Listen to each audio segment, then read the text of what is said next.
এই ঘটনাটি আমার কাছে খুব অদ্ভুত লেগেছে, কারণ এই টাইপের বিষয় আমি এর আগে কখনো শুনি নাই, কখনো পাইও নাই। আশা করি আপনাদেরও খুব ভালো লাগবে। যার সঙ্গে ঘটেছিল তার নাম হচ্ছে রফিকুল। রফিকুলের বাড়ির দূরত্ব আর মাদ্রাসার দূরত্ব ছিল মাত্র আধা কিলোমিটার বা তারও কম। ও কি করতো, ফজরের নামাজ পড়েই মাদ্রাসায় চলে আসতো, মাদ্রাসা চলে এসে সারাদিন মাদ্রাসায় থাকতো, আবার এশার নামাজ পড়ে সে তার সাথে থাকা যে একটা কোরআন শরীফ ছিল, এই কোরআন শরীফটা নিয়ে আবার বাড়িতে চলে যেত। তো ওই কোরআন শরীফটা সারাক্ষণ আসা যাওয়ার পথে তার সাথেই থাকতো। ওই কোরআন শরীফের গেলাফ ছিল, আর তার সাথে এমন একটা সুতা ছিল যেটা দিয়ে ওই কোরআন শরীফটা গলায় ঝুলিয়ে রাখা যায়। তো সবকিছু স্বাভাবিকভাবেই চলছিল। এক রাত্রে যখন উনি এই রফিকুল ভাই উনি যখন ফিরে যাচ্ছিলেন, বাড়ির দিকে যাচ্ছিলেন মাদ্রাসা থেকে এশার নামাজের পরে, তখন ওনার বাড়িতে যাওয়ার পথে একটি বড় বকুল গাছ রয়েছে। এই বকুল গাছের নিচ দিয়ে উনি অসংখ্যবার আসা যাওয়া করেছেন, কোনো ধরনের কোনো ঘটনা কিন্তু ঘটেনি। আর ওনার কাছে একটা টর্চ লাইট থাকতো, বেশ পাওয়ারফুল একটা torch light, charger torch light. তো উনি যখন ওই রাত্রেবেলা আসতেন, ওই পথটা তখন মেঠো পথ ছিল। এখন সেখানে পাকা রাস্তা বা কি হয়েছে কিনা এটা এখনো আমাকে বলতে পারেন নাই মাওলানা শামসুল আলী ভাই। তো উনি নিজেও ওই জায়গাটাতে দেখেননি, উনি তো ওনার আর এক ছাত্র ভাই মনিরের কাছ থেকে সেটা শুনেছেন। তো যাই হোক, তো যখন এই রফিকুল ভাই উনি যখন যাচ্ছিলেন ওনার বাড়ির দিকে, যাওয়ার পথে যখন ওই বকুল গাছের নিচে এসেছেন, আর ওনার টর্চ লাইটটা কিন্তু জ্বালানো ছিল, হঠাৎ উনি খেয়াল করলেন বকুল গাছের উপর থেকে টুপ করে কি যেন একটা ওনার ওনার থেকে প্রায় 10 থেকে 15 হাত দূরে কিছু একটা পড়লো। উনি চিন্তা করলেন কি ব্যাপার, কি পড়লো। তখন উনি টর্চ লাইটটা ওই জায়গাটাতে ধরেন, ধরে উনি যে জিনিসটা দেখতে পান তাতে উনি আঁতকে ওঠেন। উনি দেখেন একটি মানুষের কাটা জিহ্বা পড়ে আছে। তো এই জিহ্বাটা নড়াচড়া করছে, রক্ত মাখা একটা জিহ্বা, এবং এমন ভাবে এই জিহ্বাটা কাটা, মনে হচ্ছে খুব সূক্ষ্মভাবে ব্লেড দিয়ে জিহ্বাটা কাটা হয়েছে। এবং জিহ্বাটা যখন নড়াচড়া করছে, উনি কিন্তু খুব ভয় পান। উনি যে দৌড়ে চলে যাবেন, ওনার পায়ের কোনো শক্তি ছিল না, মনে হচ্ছে ওনার পা অবশ হয়ে গেছে, উনি এক চুলও ওইখান থেকে নড়তে পারছেন না। উনি বুঝতে পারেন যে কিছু একটা ঘটতে যাচ্ছে। তবে এতটুকু উনি বুঝতে পারেন এবং আত্মবিশ্বাস ছিল যে পবিত্র কোরআন যেহেতু ওনার সাথেই ছিল, ওনার কিছু হবে না। কিন্তু তারপরেও উনি জোরে জোরে সূরা ইয়াসিন পড়তে থাকেন।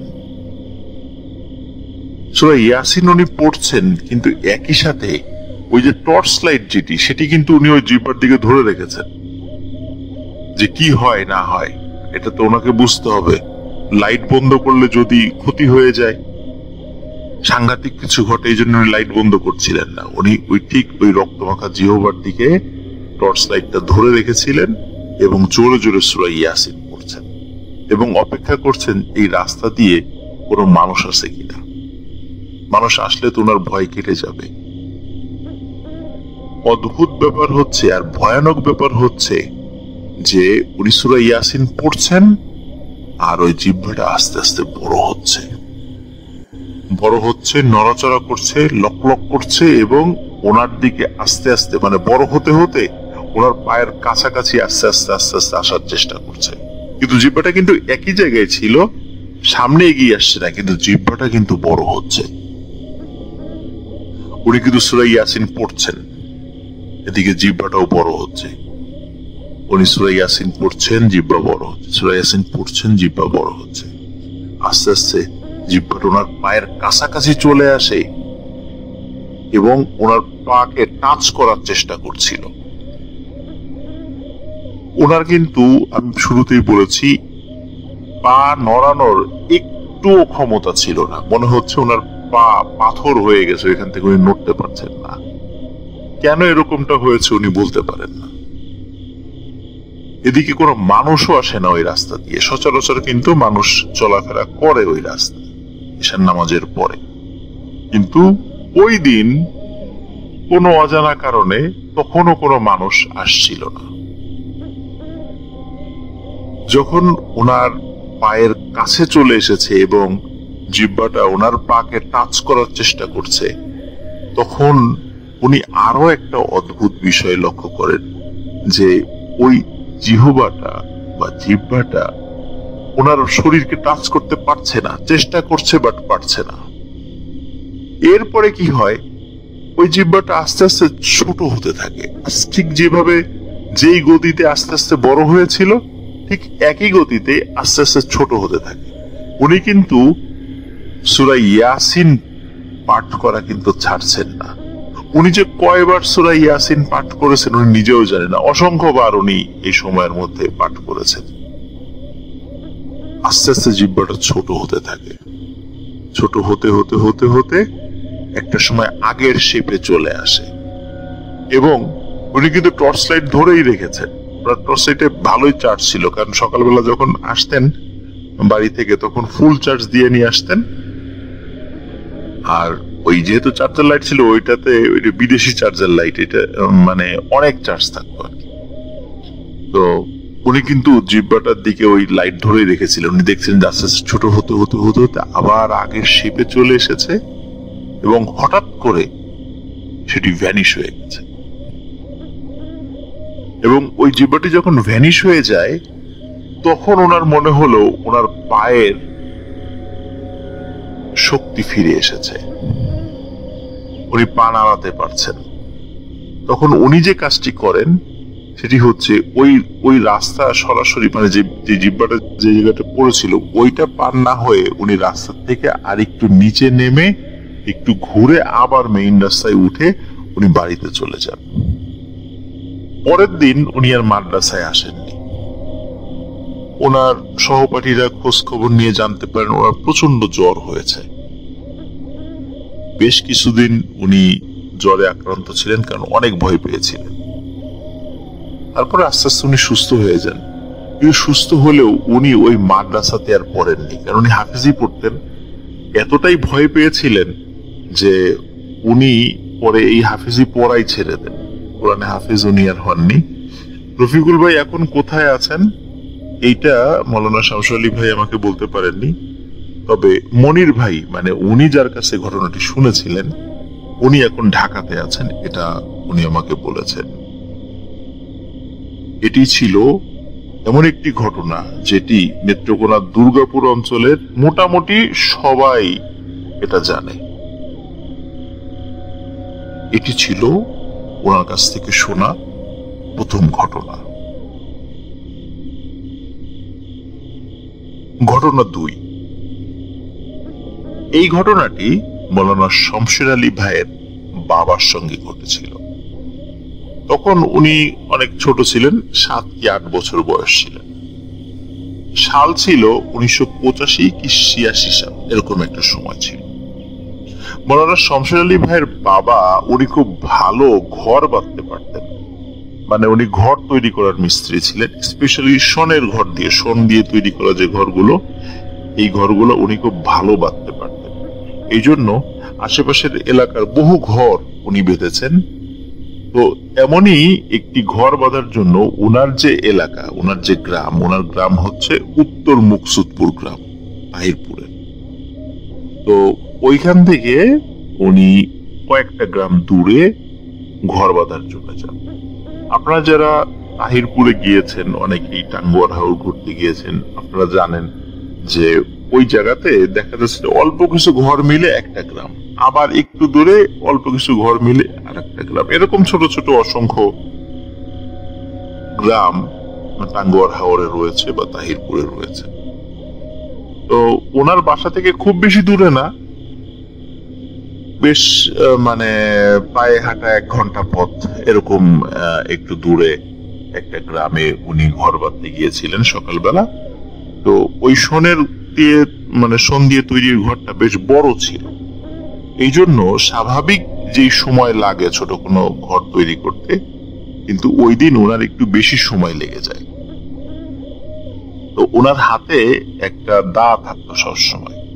এই দা দিয়ে আসলে উনি তেমন কোনো কাজ মানে কোনো কাটাকাটির কাজ করতেন না, কিন্তু শনের ঘর তৈরি করার সময় যেটা হতো, সে অনেক সময় লোহা বা গাথা বা তার বা দড়ি দিয়ে কোনো কিছু বা সুতা দিয়ে কোনো কিছু বাঁধার পরে সেটাকে টাইট দেওয়ার জন্য ওই দা ওই গিটের উপরে মানে ধরতে হতো বা কখনো ওটাতে চাপ দিতে হতো। উনি সাধারণত এই গিট গুলো শক্ত করার জন্য ও দায়ের যে কনুইটা আছে সেটা সাধারণত ব্যবহার করতেন, আর সাধারণভাবে ওই দায়ের ধার থাকতো কম।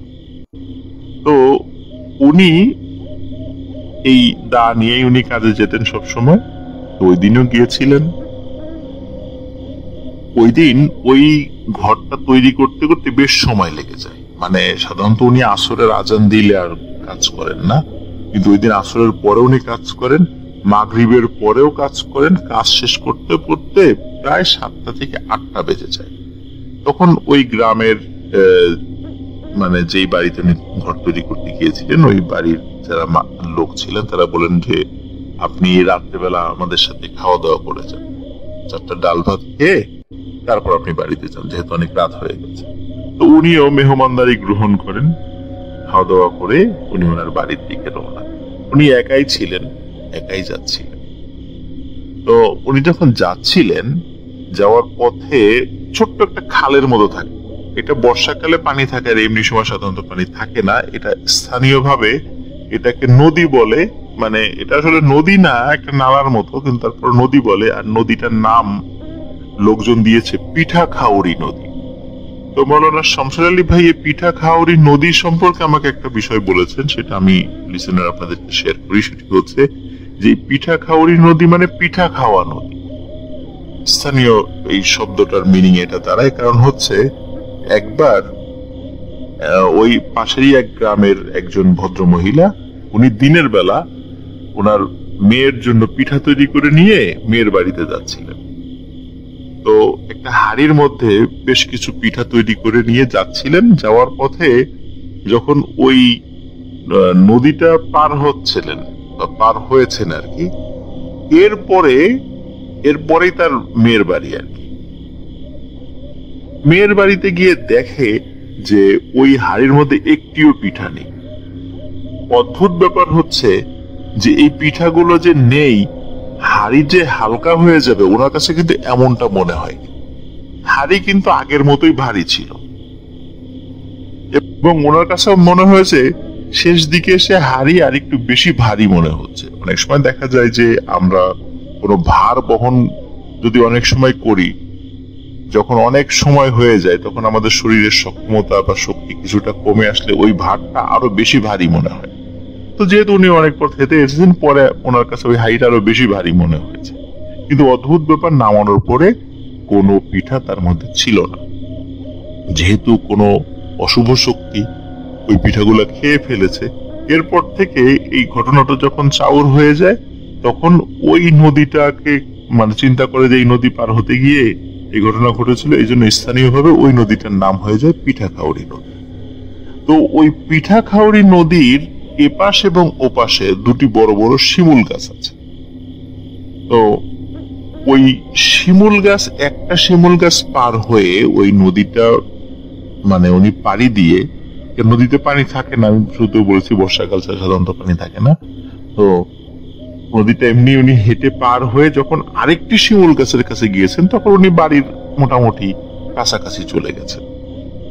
তখন হঠাৎ উনি দেখছেন যে নদীর অপোজিট পাশে যে শিমুল গাছটি রয়েছে ওইখানে বড় কিছু একটা দেখা যাচ্ছে, এবং ওটা আস্তে আস্তে হেঁটে হেঁটে সামনের দিকে আসছে।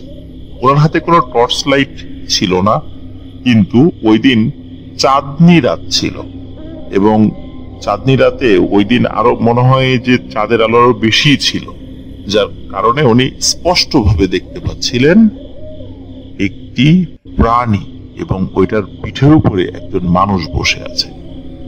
উনি চিন্তা করলেন জিনিসটা কি। উনি ভালো করে খেয়াল করে দেখেন এবং স্পষ্টভাবে দেখতে পান ওটি একটা হাতি। একটা হাতি হেঁটে আসছে এবং হাতির পিঠের উপরে একজন মানুষ বসে আছে। উনি চিন্তা করেন যে আমাদের এই গ্রামে হাতি আসবে কোত্থেকে? হাতি তো আসার কথা না। তারপর আবার হাতির পিঠের উপর একজন মাহুত, মানে হাতিকে পরিচালনা করার জন্য একজন মানুষ বসে আছে। তো উনি চিন্তা করেন যে আমি জিনিসটা দেখি যে কে আসে। উনি আর হেঁটে বাড়ির দিকে যান না, উনি ওই যে আর একটা শিমুল গাছ আছে সেই শিমুল গাছের নিচে দাঁড়িয়ে উনি দেখছেন যে কি হয় বা কে আসে। উনি খেয়াল করেন যে ওই হাতিটা যত কাছে এগিয়ে আসছে আস্তে আস্তে তার আকৃতিটা ছোট হয়ে আসছে। অল্প সময় পরে উনি দেখেন ওটি আর হাতি নেই, ওটি হয়ে গেছে একটি ঘোড়া, এবং ঘোড়ার পিঠের উপরেও ওই মানুষটি বসে আছে যেটা হাতির পিঠে বসা ছিল। কিন্তু উনি লক্ষ্য করেন হাতির পিঠে বসা অবস্থায় ওই মানুষের শরীরের যে আকৃতি ছিল এখন আকৃতিটা আর একটু ছোট হয়ে গেছে। মানে ওই যখন হাতি ছিল হাতির সাথে সাথে হাতির পিঠের মানুষের আকৃতি যখন ঘোড়া হয়ে গেছে তখন ওই হাতির পিঠের মানুষের আকৃতিও কিছুটা ছোট হয়ে গেছে। এরপরে দেখেন যে ঘোড়াটা তার দিকে এগিয়ে আসছে এবং যত এগিয়ে আসছে ওই ঘোড়ার আকৃতিটাও ছোট হয়ে যাচ্ছে। উনি খেয়াল করেন অল্প একটু কাছে আসার পরে এটি আর ঘোড়া নেই, এটি হয়ে গেছে বড় একটি রাম ছাগল, এবং ওই ছাগলের উপর একটা মানুষ বসে আছে। সেও কিন্তু আস্তে আস্তে ওই প্রাণীর অনুপাতে ছোট হয়ে যাচ্ছে। কিন্তু মানুষটার চেহারা উনি দূর থেকে স্পষ্ট বুঝতে পারছিলেন না, কিন্তু এতটুকু বুঝতে পারছিলেন এটা একটা মানুষ। যখন ওই ছাগলটি হেঁটে হেঁটে যখন আরেকটু কাছে চলে আসে তখন মৌলানা শামসুল আলী ভাই বাবা দেখেন যে এটি এখন আর ছাগল নেই, এটি একটি কুকুর হয়ে গেছে এবং পিঠে মানুষ বসে আছে এবং সেও ছোট হয়ে গেছে। কুকুরটা যখন আরো কাছে চলে আসে, মানে যখন ওনার একদম কাছে চলে এসেছে তখন দেখে ওটি এখন আর কুকুর নেই, ওটি হয়ে গেছে একটি বিড়াল। আর ওই বিড়ালের চোখ খুব ভয়ানক ভাবে জল জল করছিল। আর যখন ওনার কাছে ওই বিড়ালটি এসেছে উনি দেখে ওই যে পিঠের উপর ওই মানুষটিও কিন্তু ওই বিড়ালের পিঠে বসা, কিন্তু তার আকৃতিটাও বেশ ছোট হয়ে গেছে এবং তার চোখও জল জল করছে। এবং ওনার কাছাকাছি এসে হঠাৎ এই বিড়ালটি এবং তার পিঠে যে মানুষ ছিল সেটি সব ভ্যানিশ হয়ে যায়। পুরো সময়টাতে তার হাতে থাকা দাটি তিনি খুব শক্ত করে ধরে রেখেছিলেন, কারণ উনি জানতেন যে হাতে যদি লোহা জাতীয় কিছু থাকে তাহলে এই ভূত প্রেত জাতীয় কোনো কিছু কাছে আসতে পারে না, বা কাছে আসলেও তেমন কোনো ক্ষতি করতে পারে না। এই চিন্তা করে ওনার হাতের দাটি উনি কোনো অবস্থাতেই হাতছাড়া করেননি। ভয় পাচ্ছিলেন, বাট তারপরও উনি সারাটা সময় খুব শক্ত করে হাতে ধরে রেখেছিলেন। উনি মানে যদিও অনেক ভয় পেয়েছিলেন কিন্তু উনি কোনো অসুস্থ হন নাই বা জ্বর এরকম কিছু আসে নাই, উনি স্বাভাবিক ছিলেন। এই ঘটনাটি উনি ওনার আশেপাশে অনেকেই বলেছিলেন, এবং ওই দুই শিমুল গাছের মাঝখানে এখনো বেশ কিছু ঘটনা টুকটাক ঘটে। এটি ছিল মৌলানা শামসুল আলী ভাইয়ের বাবার সাথে ঘটে যাওয়া একটি ঘটনা। ঘটনা 3। এই ঘটনাটি মৌলানা শামসুল আলী ভাইয়ের যেখানে বাড়ি আর কি, তাহিরপুরের উত্তর মুকসুদপুর গ্রাম। এই উত্তর মকসুদপুর গ্রামে একটি ছোট্ট কালভার্ট রয়েছে, মানে ছোট্ট একটা ব্রিজ রয়েছে। তো ওই ব্রিজ থেকে আবার আরেকটু সামনে অপেক্ষাকৃত আর একটি বড় ব্রিজ রয়েছে। ওই ব্রিজটা আসলে মানে দুটো ব্রিজ মানে এমন যে এটা মানে পাশাপাশি, মানে একটা পার হয়ে যে আপনি আর একটা পাবেন বিষয়টা এরকম নয়, এটা আসলে পাশাপাশি, মানে দুইটা কিন্তু দুই ধরনের রাস্তা। হ্যাঁ, দুইটা দুই ধরনের রাস্তা। তো এক ব্রিজের নিচ দিয়ে যখন পানি যায় তখন ওই পানিটাও আবার অন্য ব্রিজের নিচ দিয়েও যায়। তো উত্তর মকসুদপুরের ভেতরে যেই গ্রাম, মানে এই গ্রামের ভেতরে যেই ব্রিজটি পড়েছে, এই ব্রিজটা একটু ছোট, আর গ্রামের আর পাশের যে গ্রামটা, এই গ্রামের মধ্যে ওই যে ব্রিজটি পড়েছে ওইটা অপেক্ষাকৃত একটু বড়। তো যার সঙ্গে এই ঘটনাটি ঘটেছিল ওনার নাম হচ্ছে মোহাম্মদ রুস্তম আলী। উনি বেশ সাহসী মানুষ ছিলেন।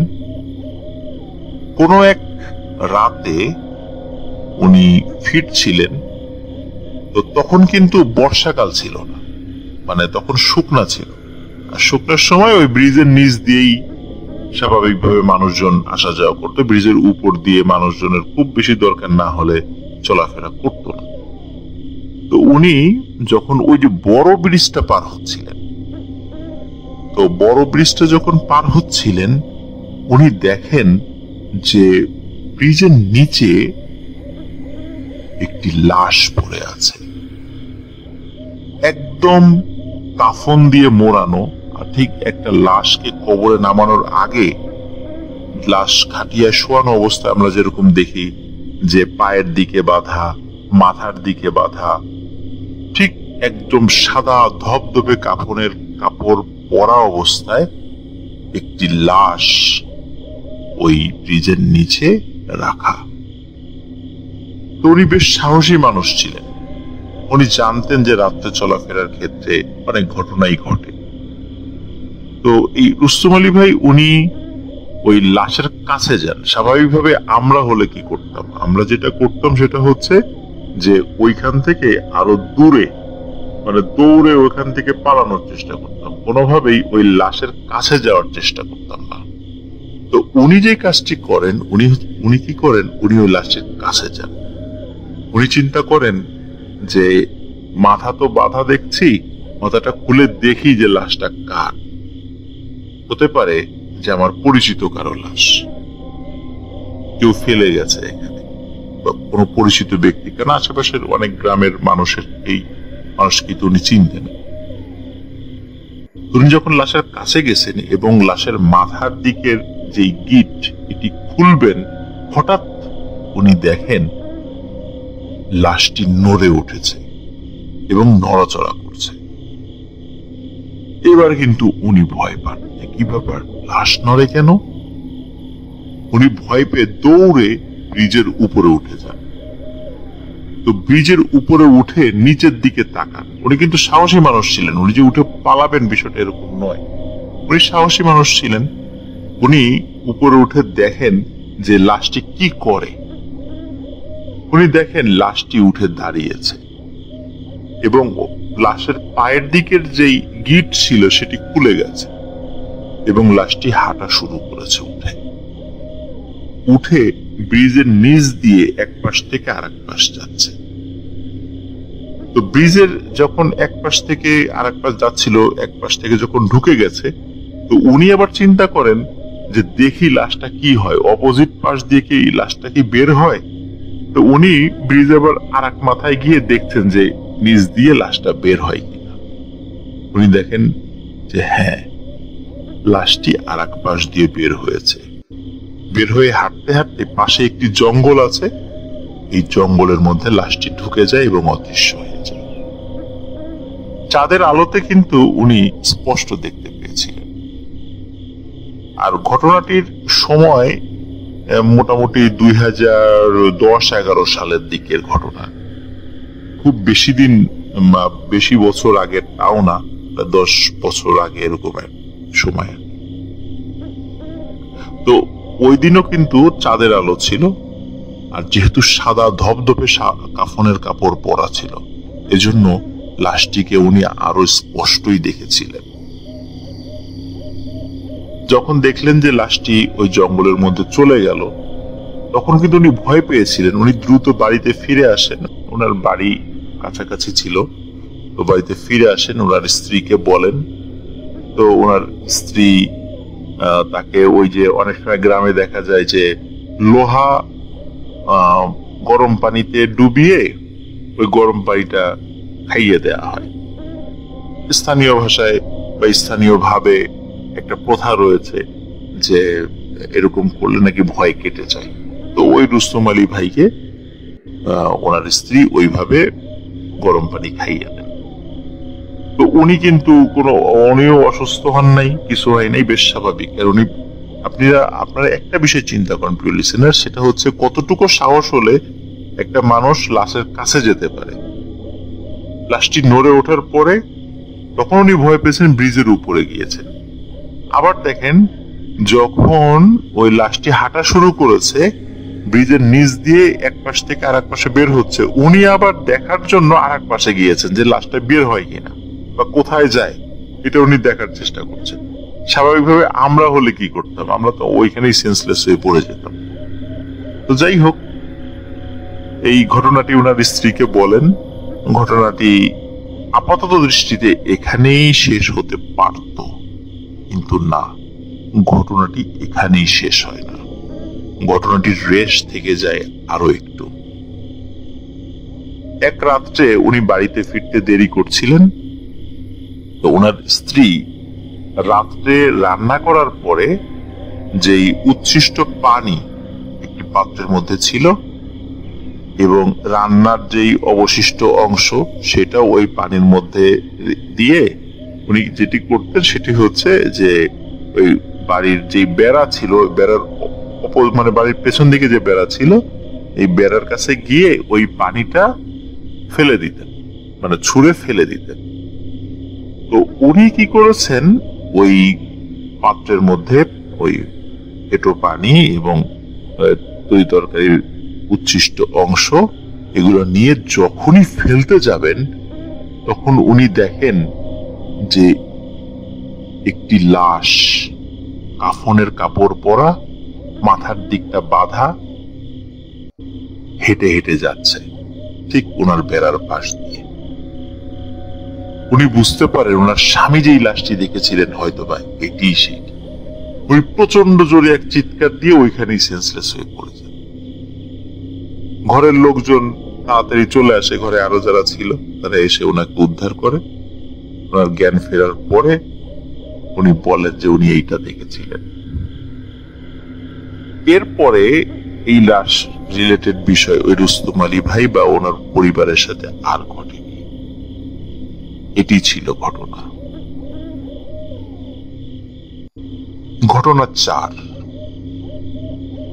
এই ঘটনাটি মৌলানা শমশের আলী ভাইয়ের নিজের সাথেই ঘটেছিল। ঘটনাটির সময় ছিল 2013 কি 14 সাল, উনি আমাকে যেভাবে বলেছেন। ওনার বাড়ি তো উত্তর মুকসুদপুর।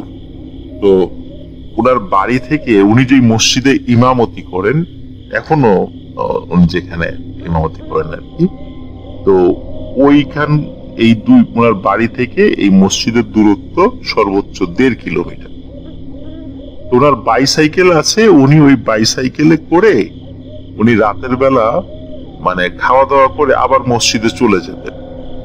ভোরবেলা যেহেতু আজান দিতে হবে, উনি মুয়াজ্জিন, উনি খাদেম, উনি ইমাম, তো উনি মসজিদের পাশেই থাকা একটা ওনার কামরা ছিল বা কক্ষ ছিল, তো উনি সেখানে রাত্রে থাকতেন।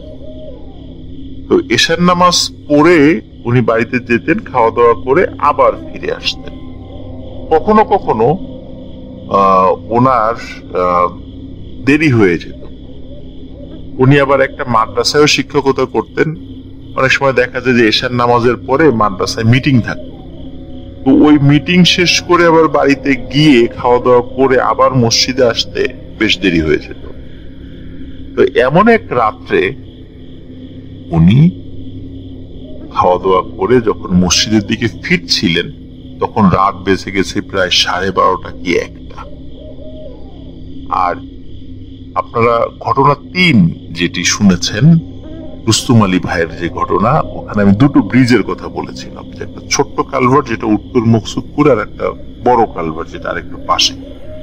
তো ওই যে ছোট্ট যে কালভার্টটা, এই কালভার্টে কিন্তু অনেক লোকই বিভিন্ন সময় অদ্ভুত কিছু বিষয়, ভয়ানক কিছু বিষয় দেখে ভয় পেয়েছে। এটি কিন্তু মৌলানা শামসুল আলী ভাই জানতেন, কিন্তু দীর্ঘদিন আসা যাওয়া করছেন, ওনার সামনে আসলে কখনো কিছু পড়েনি। তো ওই রাত্রে উনি ফিরছিলেন বাইসাইকেলে করে, ওনার হাতে কিন্তু টর্চ লাইট ছিল, উনি ওই টর্চ লাইট জ্বালিয়ে উনি এগিয়ে যাচ্ছিলেন। উনি যখন ব্রিজের কাছে এসেছেন তখন টর্চ লাইটের আলোতে উনি দেখতে পাচ্ছেন যে ব্রিজের উপরে আমরা দেখি যে কালভার্টের দুই পাশে উঁচু জায়গা থাকে, সেখানে কিন্তু মানুষ বসতে পারে। তো একজন মানুষ বসে আছে, কিন্তু ওনার পিঠ ব্রিজের দিকে দিয়ে, মানে ওনার মুখ উল্টা দিকে, মানে পাহাড়ের দিকে, মেঘালয়ের পাহাড়ের দিকে মুখ দিয়ে উনি বসে আছেন। উনি প্রথম দিকে তেমন কিছু মনে করেননি, কিন্তু যখন কাছাকাছি এসেছেন এবং কাছাকাছি আসার পরে ওনার টর্চ লাইটটা ওই লোকের দিকে উনি মারেন। উনি চিন্তা করেন যে কি ব্যাপার, একটা লোক এইভাবে উল্টো দিকে মুখ করে বসে আছে, মানুষ তো স্বাভাবিকভাবে ব্রিজের দিকে মুখ করে বসে থাকে, সে পাহাড়ের দিকে মুখ করে বসে আছে এরকম চিকন জায়গার উপরে। তো উনি যখন ওই টর্চ লাইটটা ওনার দিকে ধরেছেন তখন তিনি দেখেন যে ওই ব্যক্তিটির মাথা ভয়াবহ রকমের সাদা। এমন সাদা মাথা মানুষের কখনোই হয় না। তার চুল কিন্তু সাদা নয়, মাথায় কোনো চুল নাই। আর যতটুকু উনি পেছন থেকে দেখেছেন, মানে তার দাড়িও ছিল কিনা উনি বলতে পারেন না, তবে মাথাটা একদম ধবধবে সাদা। উনি বুঝতে পারেন যে এটা আসলে মানুষ না, এটা অন্য কিছু। উনি সাইকেল আরো দ্রুত গতিতে চালানো শুরু করেন। তো দ্রুত গতিতে চালাতে গিয়ে যে সমস্যা যেটা হয়, হঠাৎ করে সাইকেলের চেন পড়ে যায়। কিন্তু চেন পড়লেও সাইকেলের যে স্পিড ছিল, উনি সাইকেল থেকে নামেন না। ব্রিজ থেকে ঢালুর দিকে সাইকেলটা যখন চলে যায়, তখন এই ঢালুর দিকে নামার পরে সাধারণভাবে ব্রিজ থেকে নামার সময় যে ঢালটা থাকে তখন কিন্তু যানবাহনের গতি বেড়ে যায়। ওনার সাইকেলের গতিও কিছুটা বেড়ে গিয়েছিল, কিন্তু কিছু দূর মানে এগিয়ে গিয়েই ছিল একটা গর্ত, ওই গর্তের মধ্যে সাইকেলটা পড়ে যায়। তো উনি যখন মানে ওই লোকটাকে পাস করে ব্রিজ থেকে নেমে যাচ্ছেন এবং গর্তের মধ্যে সাইকেলটা পড়ে গেলেও কিন্তু মানে উনি সাইকেল থেকে পড়ে যাননি, ওই মানে গতির কারণে সাইকেলটা আবার গর্ত থেকে উপরে উঠে যায়। কিন্তু সাইকেলের চেন কিন্তু পড়ে গেছে, উনি কিন্তু প্যাডেল মারতে পারছেন না, সাইকেলটা এগিয়ে নিতে পারছেন না। হঠাৎ পেছন থেকে একটা আওয়াজ আসে, হুজুর জানগা। উনি স্পষ্ট ভাবে শোনেন যে ওই লোকটা বলছে যে হুজুর আপনি কি চলে যান, মানে স্থানীয় শব্দে বলছেন যে হুজুর জানগা। উনার তো আর উত্তর দেওয়ার মতো অবকাশ নাই, উনি এমন ভয় পেয়েছেন যে সাইকেল উনি হাতে ধরে নিয়ে দৌড়। তবে কিছুটা পথ যাওয়ার পরে পেছন দিকে তাকিয়েছেন, পেছন দিকে তাকিয়ে দেখেন ওখানে কেউ নেই। ওই রাতে উনি এটা দেখে খুব ভয় পেয়েছিলেন, যদিও এটি একটি ছোট্ট ঘটনা। ঘটনাটি শুরু 2007 সালে। শেখ জাহিদুল ইসলাম, ওনার বাসা হচ্ছে এই খুলনা শহরের রায়মহল এলাকার দরগা শরীফ নামক স্থানে। এই দরগা শরীফের ঠিক পাশেই ওনার বাসা। 2007 সালে এই বাসায় ওনারা বসবাস করতে শুরু করেন। ওই সময় উনি ছিলেন ইন্টার ফার্স্ট ইয়ারের স্টুডেন্ট, উনি সায়েন্সে পড়তেন। কোনো এক রাতে উনি আইনস্টাইনের থিওরি অফ রিলেটিভিটি পড়ছিলেন, আপেক্ষিক যে তত্ত্ব সেটা পড়ছিলেন।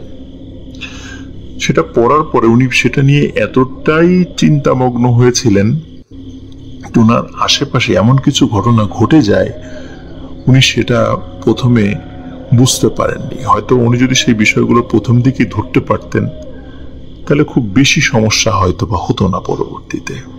আসুন সেই ঘটনাগুলোর দিকে আমরা চলে যাই। ওনার ওই সময়টাতে যখন উনি খুব চিন্তামগ্ন ছিলেন রাতের বেলা, তখন রাত বাজে প্রায় 12:30।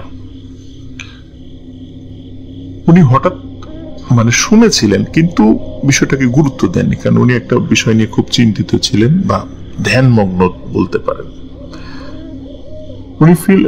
উনি শুনেছিলেন হঠাৎ করে বারান্দায় কিছু একটা হাঁটাহাঁটি করছে, এবং কিছুক্ষণ হাঁটাহাঁটি করার পর ঘরের মধ্যে কিছু একটা কালো ছায়ার মতো কিছু একটা ওনার ঘরে ঢুকলো, ওনার রুমে।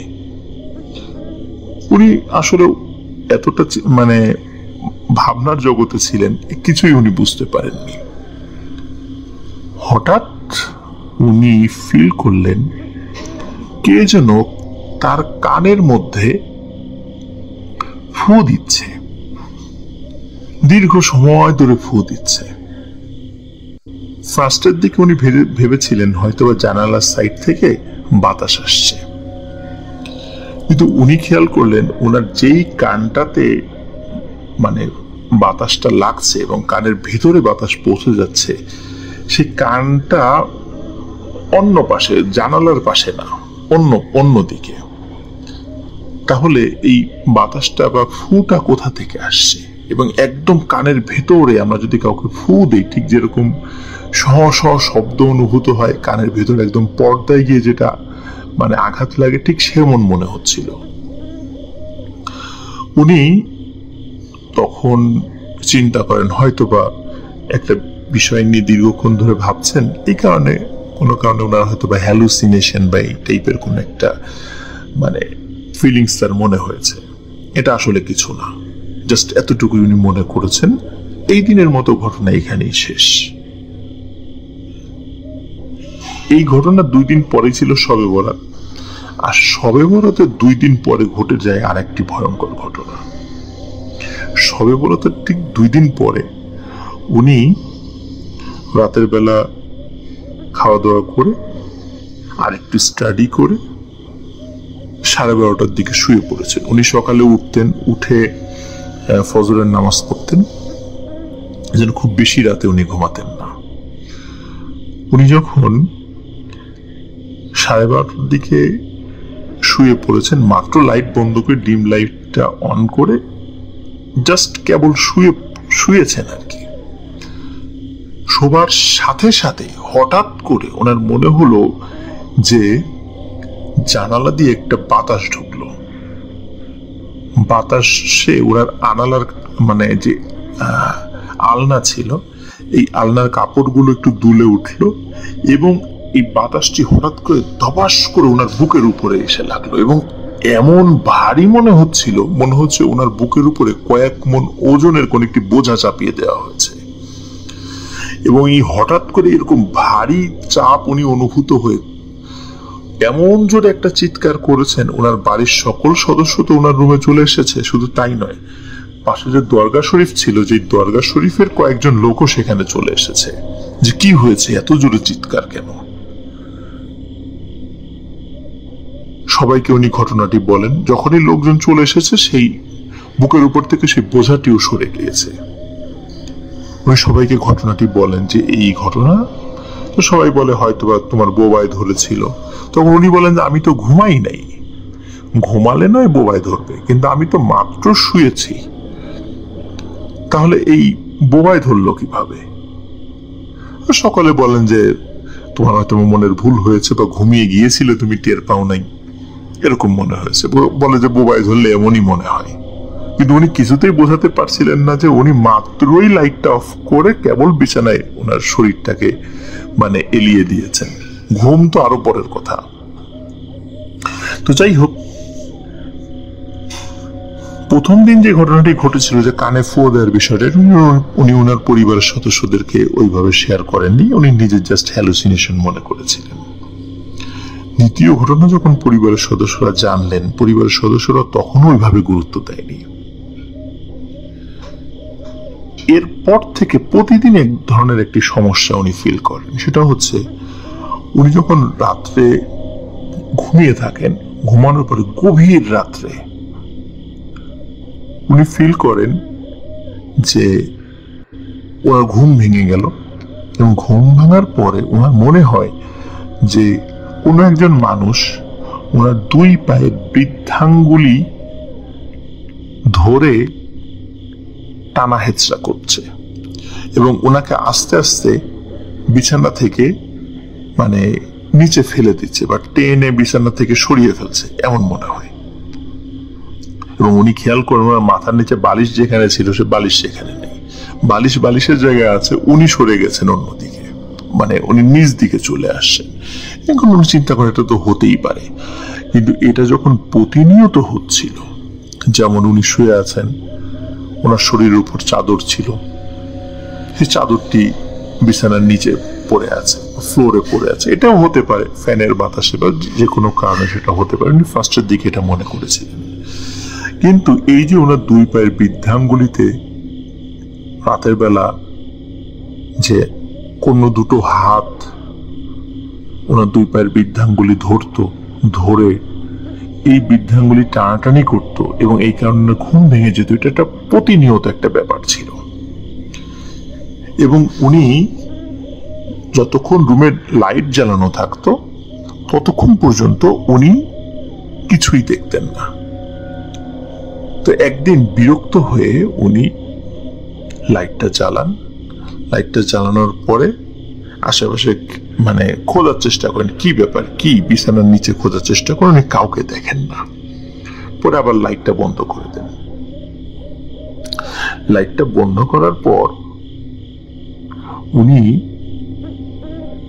আবারও ফিল করেন হঠাৎ করে ওনার বুকের উপরে ধপাস করে কিছু একটা বসে পড়েছে। তখন কিন্তু উনি যেহেতু ঘুম থেকে একবার উঠেছেন আবার শুয়েছেন, তখন উনি আবার আয়াতুল কুরসি পড়া শুরু করেন। তখন তো উনি সেন্সে আসেন, কিন্তু ঘুমায় যাননি। তখন আস্তে করে বুকের উপর থেকে ওটা সরে যায় এবং মনে হলো একটি ছায়ামূর্তি আবার ওনার বারান্দার দিকে চলে গেল এবং বিদঘুট একটি হাসি, একটি নারী কণ্ঠের একটি হাসি হেসে চলে গেল। এই ঘটনার সাথে সাথে আরেকটি ঘটনা ওনার বাসায় ঘটতে থাকে। সেটা হচ্ছে ঠিক রাত 12টার পরে, মানে মিড নাইটের পরে ওনার বাসার চালের উপরে হঠাৎ করে ধপাস করে একটা শব্দ হয় এবং চালের উপর দিয়ে কিছু হাঁটাহাঁটি করে। ওনারা শুরুর দিকে মনে করেছেন বিড়াল বা অন্য কিছু হতে পারে, কিন্তু এই জাহিদুল ইসলাম ভাই উনি স্পষ্টভাবে বুঝতে পারতেন এই কিছুক্ষণ হাঁটাহাঁটি করার পরে ওনার যে বারান্দা, এই বারান্দার কাছে এসে কিছু একটা জিনিস ধাপ করে নিচে নামতো। এই ধাপ করে নিচে নেমে একটি ছায়ামূর্তি ওনার ঘরের মধ্যে ঢুকে হাঁটাহাঁটি করতে, এই রুম থেকে ওই রুম, ওই রুম থেকে ওই রুম, এইভাবে হাঁটাহাঁটি করত। এই ঘটনাটি শুধু উনিই দেখতেন, ওনার পরিবারের অন্য কোনো সদস্যরা দেখতো না, যার কারণে পরিবারের সদস্যরা ওনাকে দীর্ঘদিন ধরে ওনাকে বলেছিলেন এটা ওনার মনের ভুল। উনি কিছুতেই অন্য সদস্যদেরকে বোঝাতে পারতেন না যে এটা আসলে উনি সেটা দেখছেন। ওনাকে ডাক্তারের কাছে নিয়ে যাওয়া হয়, উনি ট্রিটমেন্ট করেন, কিন্তু তাতেই অবস্থার কোনো উন্নয়ন হয় না। এখন ওনার বাবা ডিসিশন নেন যে এই টিনের চালের এই বিষয়, এই আদার্স এই বিষয়, তাহলে একটা কাজ করি, বাসার কিছু কাজ তো অসমাপ্ত আছে, উপরে তো ছাদ দেই নাই, টিন শেড করে রেখেছি, তাহলে ছাদ দিয়ে দোতলাটা কমপ্লিট করে ফেলি। তো যার কারণে ওনারা কি করেছেন, ওই বাসাটা 6 মাসের জন্য ছেড়ে দিয়ে পাশে একটি বাসায় ভাড়া নিয়ে ওঠেন এবং বাড়ির কাজ সম্পন্ন করে 6 মাস পরে আবার এই বাসায় চলে আসেন। চলে আসার পরে অদ্ভুত একটি ব্যাপার ওনারা লক্ষ্য করতে থাকেন। সেটা হচ্ছে ওনাদের বিভিন্ন ঘরে যেই কাঁটাওয়ালা যে ঘড়িগুলো আমরা যেগুলো ব্যবহার করি, এই বিভিন্ন রুমে ঘড়ি ওনারা টানিয়ে রাখেন, কিন্তু এই ঘড়িগুলো অদ্ভুত অদ্ভুত সময় বন্ধ হয়ে যেত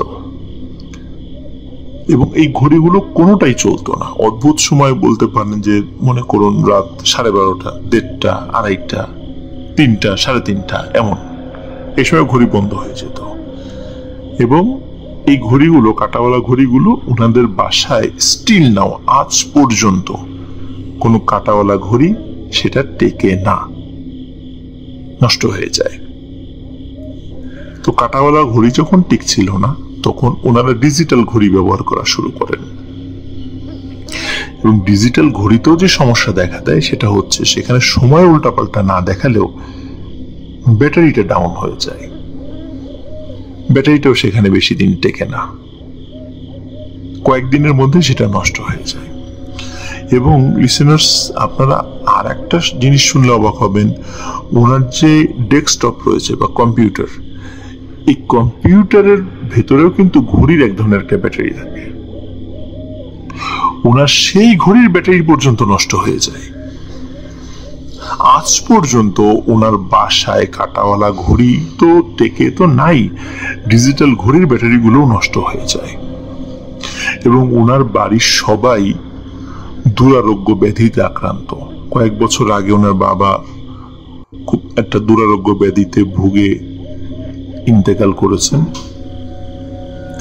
এবং ওনার পরিবারের প্রায় প্রত্যেকটা সদস্য বিভিন্ন দুরারোগ্য ব্যাধিতে আক্রান্ত।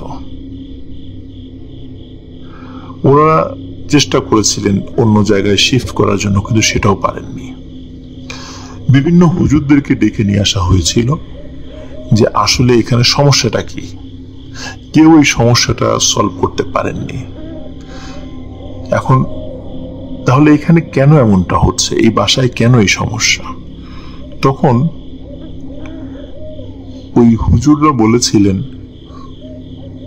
শত শত বছর আগে এই জায়গাতে মনসা দেবীর একটি মন্দির ছিল এবং কালের বিবর্তনে মন্দিরটা ধ্বংস হয়ে গেছে, কিন্তু এইখানে যদি কোনো স্থাপনা তৈরি করা হয় তাহলে ওই মন্দিরে যে সমস্ত জিনেরা ছিল ওরা তো এখনো জীবিত আছে, ওরা এরকম ডিস্টার্ব করে এবং এরা এতটা শক্তিশালী যে এদেরকে আসলে এখান থেকে হটিয়ে দেওয়ার কোনো উপায় নেই, এরা এখানে থাকবেই।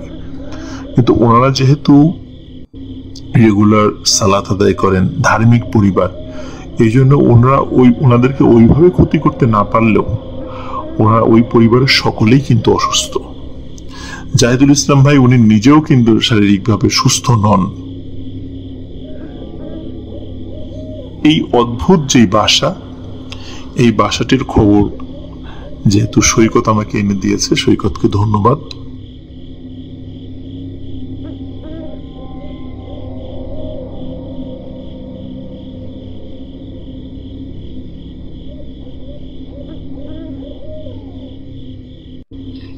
খুলনা শহরের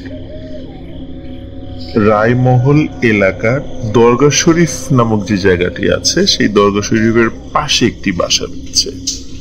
শেখ জাহিদুল ইসলাম নামক একজন ব্যক্তি, উনি ওনার সঙ্গে ঘটে যাওয়া কিছু এক্সপেরিয়েন্স শেয়ার করেছিলেন এবং আমাদের খুলনা জেলার ভৌতিক টিমের সদস্য সৈকত এই স্টোরিটি কালেক্ট করে দিয়েছিলেন। আমি এর আগের স্টোরিটা আপনাদেরকে বলেছিলাম, ওই বাসাটি এমন ব্যতিক্রমী একটি বাসা যে বাসায় কোনো ঘড়ি চলে না, কাঁটাওয়ালা ঘড়ি তো একদমই না এবং ডিজিটাল ঘড়িও কিছুদিন পরে নষ্ট হয়ে যায়। এই বাসারই আরো কিছু ঘটনা এখন আমি আপনাদের সঙ্গে শেয়ার করব। রিসেন্টলি সৈকত শেখ জাহিদুল ইসলামের কাছ থেকে এই ঘটনাগুলো কালেক্ট করে আমাকে পাঠিয়েছেন। এখন আমরা শুরু করছি সেই ঘটনাটি। ওই বাসায় অনেক ঘটনা রয়েছে, তবে 2018 সালে একদম রিসেন্টলি ঘটে যাওয়া কিছু ঘটনা আমি আপনাদের সঙ্গে শেয়ার করব। শেখ জাহিদুল ইসলাম উনি বিবাহিত। উনি যথারীতি প্রতিদিনের মতো রাত্রেবেলা খাওয়া দাওয়া করে রাত প্রায় 11:30টার দিকে উনি এবং ওনার স্ত্রী শুয়ে পড়েন। ওনার ঘরের ডিম লাইটটা জ্বালানো থাকতো এবং ওনার ঘরের পাশে একটি বারান্দা রয়েছে। ওনারা যখনই লাইটটা অফ করে শুয়েছেন, শোয়ার পরপরই যখনই দুইজনই হাজবেন্ড ওয়াইফ দুইজনই যখন চোখ বন্ধ করেছেন, তখন শেখ জাহিদুল ইসলাম উনি দেখছেন চোখ বন্ধ করা অবস্থায় যে কালো রঙের প্রকাণ্ড একটি সাপ, এই সাপটি উনার দিকে আসছে এবং অবস্থাটা এমন যে উনি যেহেতু বিছানায় শুয়ে আছেন, উনি চোখ বন্ধ করেই মনে হচ্ছে যে উনি ঘরের সবকিছু দেখতে পাচ্ছেন। উনি চোখ বন্ধ করে উনি দেখতে পাচ্ছিলেন যে ওনার পায়ের দিকে কালো রঙের প্রকাণ্ড একটি সাপ, এবং এই সাপের একটা বিশেষ বৈশিষ্ট্য উনি লক্ষ্য করেন, এই সাপের কিন্তু 5টি মাথা রয়েছে। 5 মাথাওয়ালা একটি সাপ ওনার দিকে আস্তে আস্তে এগিয়ে আসছে। উনি এই দৃশ্য দেখার পরপরই ভয়ে ওনার স্ত্রীর হাত চেপে ধরেন। চেপে ধরে উনি চিৎকার করে ওঠেন। ওদিকে ওনার পাশে শুয়ে থাকা স্ত্রী উনিও এই শেখ জাহিদুল ইসলামের হাত চেপে ধরে চিৎকার করে ওঠেন। তখন শেখ জাহিদুল ইসলাম ওনার স্ত্রীকে বলেন যে আমি এরকম এরকম দেখেছি। ওনার স্ত্রী বলে যে আমিও তো একই জিনিস দেখেছি। তখন ওনারা কথা বলতে বলতে ডিম লাইটের আলোতে সামনের দিকে তাকিয়ে দেখেন ওনারা একটু আগে চোখ বন্ধ করে যেটা দেখছিলেন সেই জিনিসটাই ওনাদের সামনে। প্রকাণ্ড একটি সাপ, কালো রঙের। এই কারণে বলছিলাম ওনারা যখন চোখ বন্ধ করেছিলেন তখন রুমটা আলোকিত দেখছিলেন, কিন্তু আসলে তো রুমটা আলোকিত ছিল না, রুমটা ছিল ডিম লাইট। ডিম লাইটের আবসা আলো ছিল রুমে। যখন ওনারা দুজনই চোখ খুলে সামনের দিকে তাকান, দুজন একত্রে দেখেন যে একটু আগে চোখ বন্ধ করে কালো রঙের যে সাপটি দেখেছেন ঠিক ওই আবছা আলোয় স্পষ্ট দেখা যাচ্ছে সেই সাপটি 5 মাথাওয়ালা এবং সেটি তাদের দিকে তাকিয়ে আছে। এবং সাপটি কিন্তু অনেক বড়, ঠিক যেমন ফনা ধরে। আপনারা অনেক সময় এই ধরনের বহু মাথাওয়ালা সাপ দেখেছেন, অনেক সময় ছবিতে দেখেছেন। এটি কিন্তু বাস্তবে ওনাদের রুমের মধ্যে ওনারা দেখতে পান। যখন দুজনই চিৎকার চেঁচামেচি শুরু করেন তখনই ওনাদের সামনেই এই সাপটি ওনাদের বারান্দার দরজা দিয়ে বের হয়ে চলে যায়। এটি ছিল প্রথম দিনের ঘটনা। এরপরে আসি তার পরের দিন কি হলো। শেখ জাহিদুল ইসলাম উনি ওনার বাসায় ছোট্ট একটা কোচিং সেন্টার চালান, তো বিভিন্ন ব্যাচ ওনার রয়েছে। তো একদিন এই ঘটনার ঠিক পরের দিন ওনার একটা ব্যাচের পড়া ছিল, কিন্তু ওই দিন বৃষ্টি হওয়ার কারণে স্টুডেন্ট কম এসেছিল। মাত্র 2 জন স্টুডেন্ট এসেছিল এবং তারা ছিল মেয়ে স্টুডেন্ট। ওখানে ওরা যেখানে বসে পড়তো সেখানে তারা ঢোকার পরেই তারা চিৎকার করে সেন্সলেস হয়ে যায় দুজনই। পরে বাসার অন্য সদস্যরা আসে, তাদেরকে একটু সেন্স ফেরানো হয়, জিজ্ঞেস করে কি হয়েছে। ওরা বলে যে তারা যখনই ওই রুমে এসে বসেছে, বসার পর হঠাৎ করে তারা দেখতে পায় দরজা দিয়ে জানালা দিয়ে বিভিন্ন জায়গা থেকে কিলবিল করে অসংখ্য সাপ রুমের মধ্যে ঢুকে পড়ছে এবং তাদেরকে আক্রমণ করার জন্য উদ্যত হচ্ছে। তখনই তারা নিশ্চিত মৃত্যু ভেবে চিৎকার দেয় এবং তারপরে তাদের কিছু আর মনে নেই। তো এই সাপের এই উপদ্রব, এই কাল্পনিক সাপের উপদ্রব যখন শুরু হয়, তখন শেখ জাহিদুল ইসলাম ভাইয়ের আম্মা উনি ওনাদের গ্রামের বাড়ি থেকে একজন প্রবীণ বৃদ্ধা মহিলাকে নিয়ে আসেন। তিনি তান্ত্রিক গোছের একজন মহিলা। উনি ওনার বাসায় আসার সাথে সাথে উনি বলেন যে এই বাসায় কোনো সমস্যা রয়েছে। তখন উনি বলেন যে আমি দেখি সমস্যা সলভ করতে পারি কিনা। উনি ওনার একটা রিচুয়ালের মাধ্যমে উনি সেই কাজটা শুরু করেন। চতুর্দিকে কিছু একটা গোলাকার বৃত্ত এঁকে তার মধ্যে বসেন, অ্যাজ ইউজুয়াল আমরা সাধারণত যেগুলো দেখি আর কি। উনি যখন ওনার রিচুয়ালটা শুরু করেন, হঠাৎ করে উনি মাটিতে শুয়ে ছটফট করতে থাকেন। বাবারে মরে গেলাম বাঁচাও, এরকম বলে ছটফট করতে থাকেন। কিছুক্ষণ পর উনি বলেন যে আমি আর এক সেকেন্ড এই বাসায় থাকবো না, এক্ষুনি বের হয়ে যাব। তাই বলে উনি কোনো মতে উঠে উনার প্রয়োজনীয় জিনিস যেগুলো নিয়ে এসেছেন সেগুলো নিয়ে দৌড় উনি বাসার বাইরে চলে যান। তখন উনি স্বাভাবিক হন। তখন ওনাকে জিজ্ঞেস করে কি হয়েছে, বলে যখনই আমি রিচুয়াল করতে শুরু করেছি তখন আমি দেখি ভয়ঙ্কর আকৃতির কালো রঙের একটি সাপ, যার অনেকগুলো মাথা আছে, সরাসরি এসে আমার পায়ে কামড় দিয়েছে এবং আমি ছটফট করছিলাম এবং তখন ওই সাপটি বলছিল যে আর কখনো এখানে আসবি না। তখন আমি কোনো মতে পরিমরি করে যে বাইরে চলে এসেছি। সুতরাং এইখানে আমি আর কখনো আসবো না, তোমরাও যত দ্রুত পারো বাসাটি ছেড়ে দাও। এই ঘটনাটি এখানেই শেষ নয়। শেখ জাহিদুল ইসলামের ভাইয়ের বাসায় যদি কোনো আত্মীয় স্বজন আসতে যায়, বিশেষ করে রাতের বেলা, তখন ঘটে আর এক ধরনের ঘটনা। এমন একটি ঘটনা আমি বলছি। শেখ জাহিদুল ইসলামের মামা উনি একদিন আসছিলেন, কারণ যেহেতু ওই বাসাটা খুব বেশি আগের করা না, 2007 সাল থেকে ওনারা থাকা শুরু করেছেন এবং তখন থেকেই সমস্যাগুলো সৃষ্টি হচ্ছে এবং টুকিটাকি সমস্যা সবসময় লেগেই থাকে। তো ওনার মামা একদিন আসছিলেন। ওনার বাসায় আসার আগে বাসার কাছে একটা কবরস্থান রয়েছে, সেই কবরস্থানের পাশ দিয়ে আসতে গেলে ছোট্ট একটা কালভার্টের মতো রয়েছে, এই কালভার্টটা পার হয়ে আসতে হয়।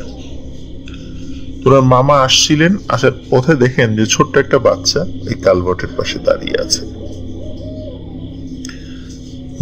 এবং সেই বাচ্চারা যেভাবে কাঁদে সেভাবে কাঁদছে। তার মামা জিজ্ঞেস করেন, খোকা তোমার কি হয়েছে, কোথায় বাসা তোমার? তখন তার মামা খেয়াল করেন সে কোনো কথা বলে না।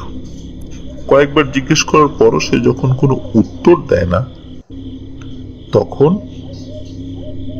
উনি লক্ষ্য করেন যে ওই বাচ্চা ছেলেটি তার দিকে তাকালো এবং তার চোখ স্বাভাবিক মানুষ থেকে কিন্তু অনেক বড়। যখন তার দিকে তাকানোর পর তার মামার বুঝতে আর বাকি রইল না যে উনি একটা বড় ধরনের বিপদে পড়েছেন। তখন উনি যেটি করেন, যেহেতু উনার পেছন দিকে যাওয়ার কোনো ওয়ে ছিল না, উনি তো যেহেতু উনার বোনের বাসাতেই যাবেন, অন্য কোনো বাসা তো উনি চেনেন না আশেপাশে, তখন উনি ওই বাচ্চাটির সামনে দিয়ে ওনার বোনের বাসার দিকে দৌড় দেন এবং উনি দৌড় দেওয়ার সময় বারবার পিছনেও লক্ষ্য করছিলেন এবং উনি দেখছিলেন ওই বাচ্চাটিও তার পেছনে পেছনে দৌড়ে আসছে। দৌড়ে আসতে আসতে যখন উনি ওনার বোনের বাসার কাছে চলে এসেছেন, যখন দরবার শরীফের ঠিক একদম ওখানে চলে এসেছেন, তখন উনি লক্ষ্য করেন ওই বাচ্চাটি আর নেই, কিন্তু স্বাভাবিকভাবেই ওনার একদম কানের কাছে ফিসফিস করে একটা আওয়াজ আসে। ফিসফিস করে আওয়াজটা এমন ছিল, আর কখনো এদিকে আসবি না। কিন্তু এর পরেও উনি এসেছেন একাধিকবার, কিন্তু দিনের বেলা এসেছেন। রাতের বেলা ওই বাসায় যদি কোনো গেস্ট আসে, তারা কিন্তু কোনো না কোনো সমস্যায় পড়বেন, এমনই একটি বিষয় ওখানে হয়ে দাঁড়িয়েছে। এবং ওনারা অত্যন্ত কষ্টের মধ্যে ওই বাসায় জীবনযাপন করছেন।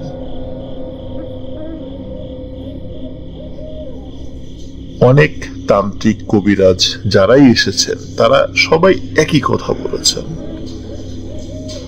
যে ওনার বাসাটি যেখানে অবস্থিত, শত শত বছর আগে ওখানে একটি মনসা দেবীর মন্দির ছিল। এবং আমরা জানি মনসা কিন্তু সাপের দেবী, এবং ওই মন্দিরটা কালের বিবর্তনে হারিয়ে গেলে ওই জায়গার উপরই ওনাদের বাসা। এবং এই কারণে ওনাদের বাসায় এই ধরনের সমস্যা চলছে তো চলছে, এবং এখনো চলছে। এটি ছিল ঘটনা। প্রিয় লিসেনার্স, আশা করি আমাদের ঘটনা আপনাদের ভালো লেগেছে।